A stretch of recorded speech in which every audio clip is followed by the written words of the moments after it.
Alright then, so I'm gonna do another reaction video. So this is gonna be reaction to Tornado Iceberg Part 2 by Swegle Studios. Alright, let's check this out. What is up, everyone? Welcome back to Part 2 of the Tornado Iceberg. We are in the deep depths now, so pretty obscure stuff, pretty dark stuff, so viewer discretion is advised. If you haven't seen Part 1 yet, highly recommend you do so. It's in the description below, so be sure to check it out. But yeah, without further ado, let's get into it. Layer 4, the deep depths. The 1965 Palm Sunday outbreak. Between April 10th and 12th in 1965, a major tornado outbreak struck the southern and midwest portion of the United States, resulting in 266 fatalities and $10 billion of damage adjusted for inflation.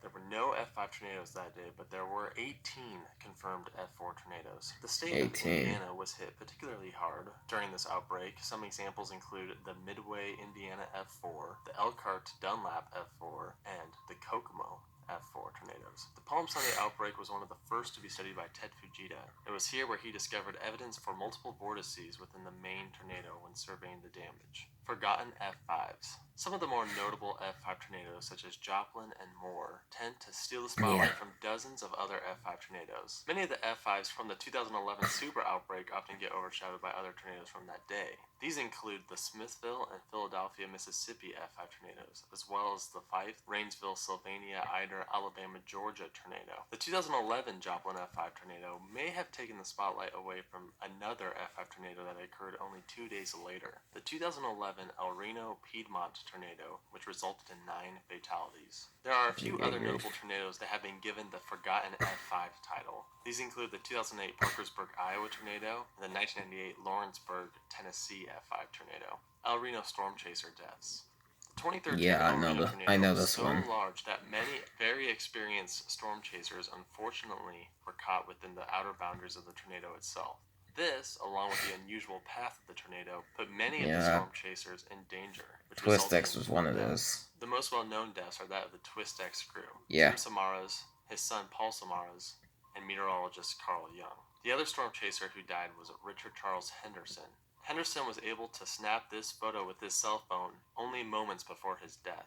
5 others who were not storm chasers also tragically lost their lives from this tornado. Tornadoes don't hit downtown areas myth. This is something I did a whole video over. Yeah, it's very rare for a tornado to hit downtown. Tornadoes don't hit downtown areas. And this is for a variety of reasons, from asphalt heat to building wind disruptions. Of course, this is not true at all. Downtown areas can definitely be hit by tornadoes. They just have a small geographic footprint, making it unlikely. Some notable examples include the absolutely striking 1997 Miami tornado, the Nashville tornado in 2020, the 1999 Salt Lake City tornado, and the 2000 Fort Worth tornado, which blew out many windows in its downtown skyscrapers. The 1953 Warner Robins tornado footage is a well-known video taken extremely close up to a tornado. The video is pretty insane considering that it was taken in 1953 and was way ahead of its time. Rumor has it that the man who filmed this tornado was named Vince Rupert and he had passed away in the process. I didn't know on it. However, it has come to my attention that his name may have been Sergeant Louis Porchniak, I might be pronouncing that wrong, Porchniak, and that he actually survived.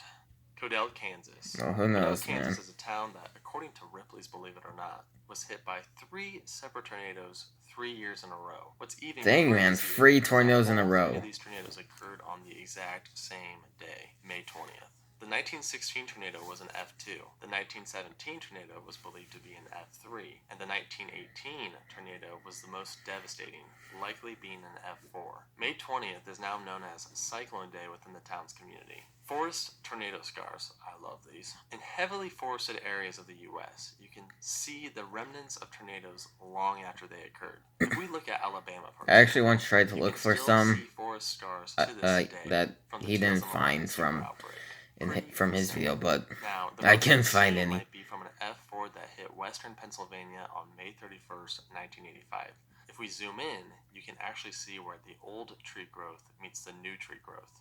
Joplin scar on Google Maps. Related to the forest scars, you can still see the path of the 2011 Joplin EF5 tornado on Google Maps to this day. If you zoom in, you can still see a line from the lack of tree growth throughout the southern portion of the city. Trees? No trees. Mud, baby.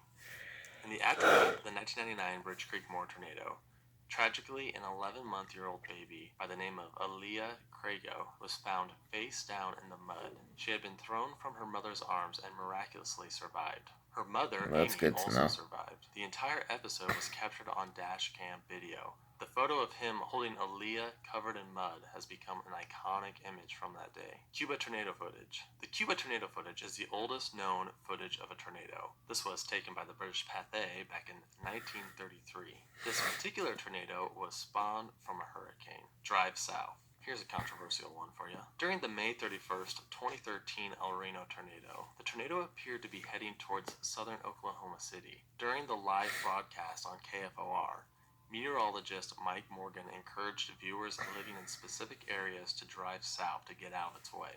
I'd go southbound, do it now. Just take I-44 and just go down to Newcastle. Just get out of the way of it. This was already around rush hour, and it resulted in some insane congestion on the interstates. These interstates essentially became parking lots. After the event, many blamed the dangerous congestion on Mike Morgan due to his drive south statements. KFOR meteorologist Mike Morgan faced criticism on social media outlets after he advised people during Friday's tornadoes to go south. Tornado ghost towns.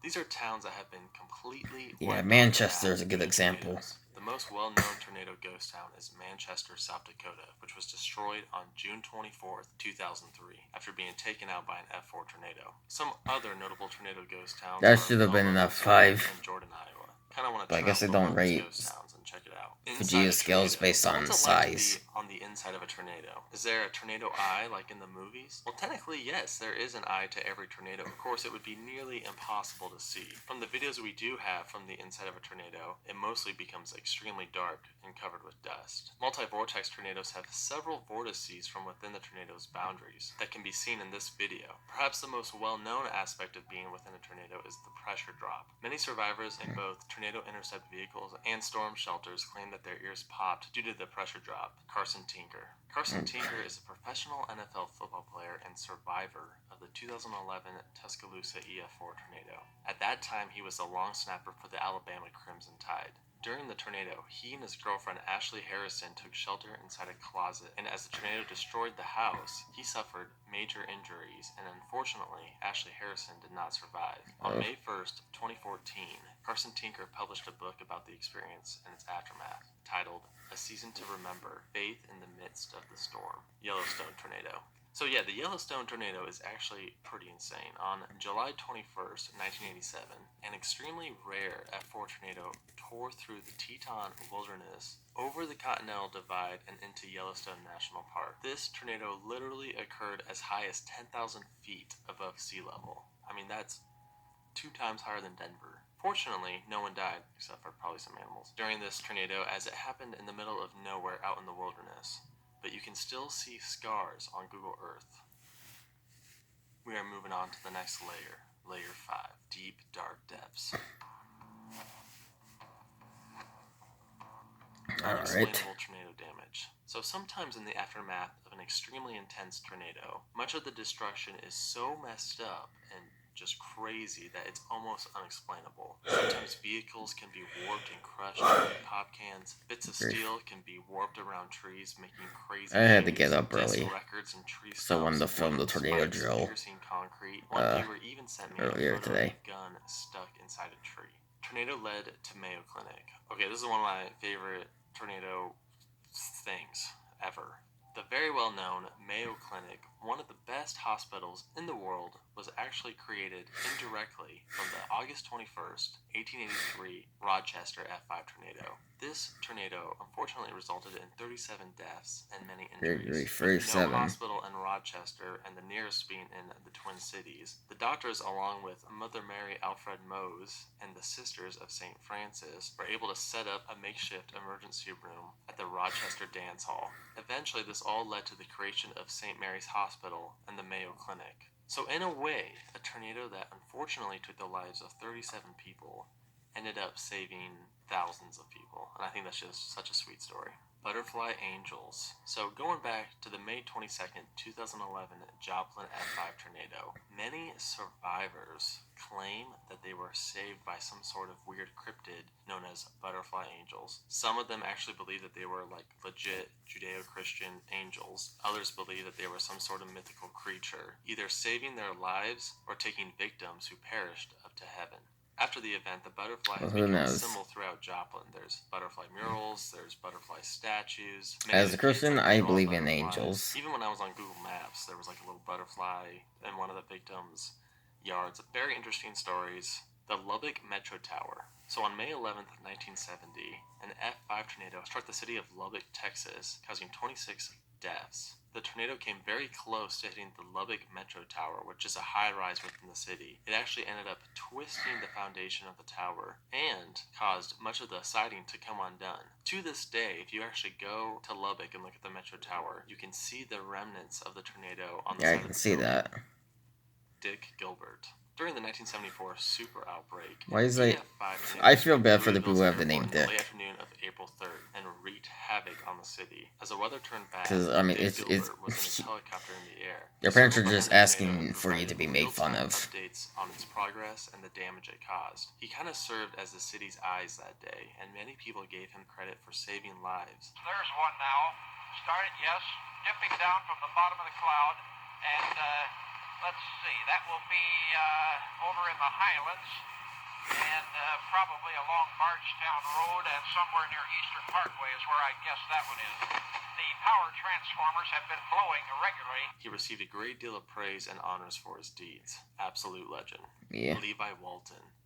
During the 1999 Bridge Creek Moore tornado, many sought shelter underneath overpasses. One particular example was Kathleen Walton and her son Levi. While they were taking shelter underneath the overpass, Kathleen Walton unfortunately was sucked away into the tornado and did not survive. However, Levi did survive. If you go to this exact overpass on Google Maps, you can actually see Kathleen Walton's name spray painted in the location of her death. What's even more crazy is Levi actually wrote his name in the mud underneath the overpass, and to this day, you can still go out there and see his name as the mud left a permanent stain.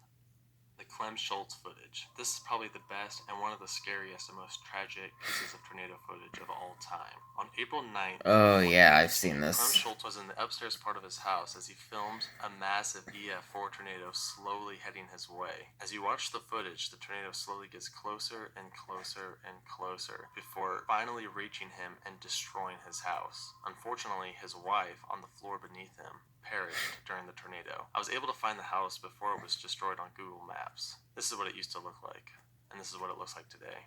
The 1978 Whippoorwill disaster. In the early evening on June 17, 1978, the Whippoorwill showboat was having a live entertainment over Lake Panoma when I think I've heard of this one. The lake and hit the boat, causing it to capsize. Many were caught underneath the boat, and this resulted in 16 drownings. For this reason, this is known as the deadliest F1 tornado on record. The Iowa Boy Scouts tragedy. On June 11, 2008, many Boy Scouts had just finished dinner and were playing games at the Little Sioux Scout Ranch in western Iowa. Suddenly, an F3 tornado struck the campsite and it resulted in 4 deaths. The Xena F6 tornado. During the 1974 super outbreak, one of the more significant F5 tornadoes from that day was the Xenia, Ohio F5, which took the lives of 36 people and injured over 1,000. During the survey, I think this was like the largest tornado that struck Ohio. A rating of F6 plus or minus 1. However, Xenia didn't even have any sirens at the time until like later after the tornado. F5, and that's where it remains today. But in terms of ratings, this is probably the closest we ever got to an F6 tornado. Plaza Towers Elementary School. During the 2013 Moore tornado, 7 third-grade students were killed when the tornado destroyed the building. The students were taking proper safety precautions at the time, but the walls were not properly reinforced, causing them to collapse. This wasn't the only school to be hit by the tornado. Other schools include the Briarwood Elementary School and the Highland East Junior High School. When they rebuilt Plaza Elementary School in 2014, they also added a brand new tornado-safe area. The Conquest that's good to know. The Conquest of Tunis refers to a tapestry that depicts a tornado. What's crazy Yeah, is that this I've seen this tapestry before. was made in 1535, making it the oldest known surviving depiction of a tornado. The Black Friday tornado refers to the Edmonton, Canada F4 tornado that occurred on July 31st, 1987. This is the single deadliest tornado event in Canada, causing 27 deaths and 600 injuries. 300 homes were destroyed, and there was $181 million worth of damage, which adjusted for inflation is $375 million. We're moving on to the final layer, dark waters. Alrighty then. Joan Gay Croft. Joan Yeah, I Gay know this Croft one. was a survivor of the April 9th, 1947 Woodward tornado who was kidnapped in the aftermath of the storm. She did sustain a few injuries. Yeah, supposedly she did. A wound She on her was. knee. The story goes that Joan and her sister Jerry were in the hospital's basement when two military-looking men took Joan away, supposedly taking her to a nearby hospital in Oklahoma City. This story was confirmed by both her sister and a nurse. However, after this, she completely disappeared, never to be seen or heard from again. There are many theories as to what happened to Joan Gay Croft, and I have a video about it, so you should check it out. Southern Airways Flight 242. On April 4th, 1977, a large and violent F-5 tore through the northern suburbs of Birmingham, unfortunately taking the lives of 22 people directly. There were, however, 72 indirect fatalities. This is due to the fact that the parent supercell of the tornado caused Southern Airways Flight 242 to crash in New Hope, Georgia. On what has been a terrible disaster west of Atlanta this afternoon, the crash of a Southern Airways DC-9 jet with 85 persons aboard. At least 67 persons have been confirmed dead. There were surprisingly and thankfully 22 survivors of the crash, all of them sustaining major injuries except for one person. Tornado UFOs. There are some, although a very small population, who believe that UFOs or some unknown species flock to large tornadoes to gain energy. Apparently, since supercells are massive energy systems, these UFOs or beings have the technology to take some of that away. I know it sounds pretty crazy, but Gary England himself actually went onto the History Channel and spoke about a strange rod that appeared on their camera. I've been seeing a lot of alien related stuff happening. Filmed in May 1999 and brought to the attention of And truthfully, I don't believe in aliens, honestly, so who even knows what all it is. Tube, but it's a flash. It's a Honestly, it might be staged. Bang, moved very quickly. But who am I to Thunderstorm say? that turned out to be that produced the worst tornado in history. Didn't make a lot of sense. Yeah, I'm with you, Gary. Doesn't make a lot of sense. Didn't make a lot of sense. Driveways to nowhere. Okay, I'm just really interested in these. When a tornado destroys a house or a building, eventually all the debris and ruins get cleaned up during the recovery process. However, it is very difficult to tear and clean up concrete driveways, so they usually leave them there. For this reason, when you go onto Google Earth and explore tornado-hit cities, such as Joplin or Moore, you can see driveways to nowhere. Here's a few examples from the 2013 Moore tornado. The oldest one that I've been able to find is in McDonald Chapel from the 1998 Birmingham F5. Soviet Tornado Village. I did a short on this, but in 1984, the Soviet Union was hit by either an F4 or an F5. It was initially an F5, but they have since downgraded it. This tornado created a huge clearing in the forest, and the Soviets found that very convenient and built a few villages in the path. What's cool is the name of these villages. When you translate these villages from Russian to English, this one means red clearing, and this one means rainbow. Pretty cool. Joplin infection. Okay. After the devastating Joplin tornado in 2011, the pain wasn't over for some. Due to the torn up soil and lack of infrastructure, a deadly pathogen was able to crop up and infect several survivors. This dang, I never knew that. infected 13 and eventually took the lives of 5. I'll probably eventually do a more in-depth video about this. Glowing Blackwell tornado. So this one is seriously pretty weird. On May 25th, 1955, a large wedge F5 tornado struck the east side of Blackwell, Oklahoma. Apparently this tornado glowed and had arcs of glowing light, which is just insane. Like, think of a huge tornado that like glows in the dark. It's just weird. The most plausible explanation I've seen. I feel like tornadoes should do that at night so that we can actually see them instead of having to rely on lightning. I don't know, but this was probably crazy to witness. A similar event happened during the Palm Sunday outbreak I spoke about earlier, the ghosts of Moore. During the 1999 Bridge Creek Moore tornado, A few drivers on the interstate saw the tornado approaching and decided to take shelter beneath an overpass. This was the same overpass where Levi and Kathleen Walton sheltered. The tornado passed very close to the overpass and caked mud all over the underside of the bridge and all over the occupants. For this reason, you could still see the outlines of those people who crouched beneath the overpass for several months after the tornado. This photo is pretty eerie if you think about it. It kind of reminds me of the Hiroshima shadows. Cooper Pants Factory. In Gainesville, Georgia, on April 6, 1936, a tornado hit the Cooper Pants Factory, which then led to a large fire and the deaths of over 70 workers. Over 200 Dang, man, people lost 70 their lives that workers. day, and most of them came from the Cooper Pants Factory fire. This remains as the single deadliest tornado incident in one building. Tanner, Alabama tornadoes. This is a pretty insane coincidence. On April 3rd, 1974, Tanner, Alabama was hit by not one, but two F5 tornadoes. Two of them? Day. In fact, they were within 30 minutes of each other. And on top of that, Tanner, Alabama was also hit by an EF5 tornado from the April 27th super outbreak in 2011. This means that this town has been hit by 3 F5 tornadoes, the unknown bodies of grief. So we talked about Joan Gay Croft earlier. Well, from the exact same April 9th, 1947 tornado, there was yet another mystery. In the aftermath, the bodies of 3 girls were discovered, approximately the ages of 12 years, 4 years, and 8 months. These 3 bodies were never identified. They are viewed by many people throughout the town, and literally no one could identify them. Even Joan Gay Croft's mother stated that the 4-year-old was not her daughter. There are many theories, the most plausible being that they were from another town just passing through, or perhaps they were a poorer family that many people didn't know about. These 3 girls are now buried in the Woodward Cemetery. Yeah, who knows? Finally, the Munson family. On June 20th, 1957, Fargo, North Dakota was hit by a massive F5 tornado, one that was very well documented with several photos and heavily studied by Ted Fujita himself. Unfortunately, there were 5 fatalities from the same family, the Munson family. 5 of the 6 children died that day. The only child to survive was Leroy, who just happened to be babysitting at the neighbor's house. It's really just a very tragic story. Yeah.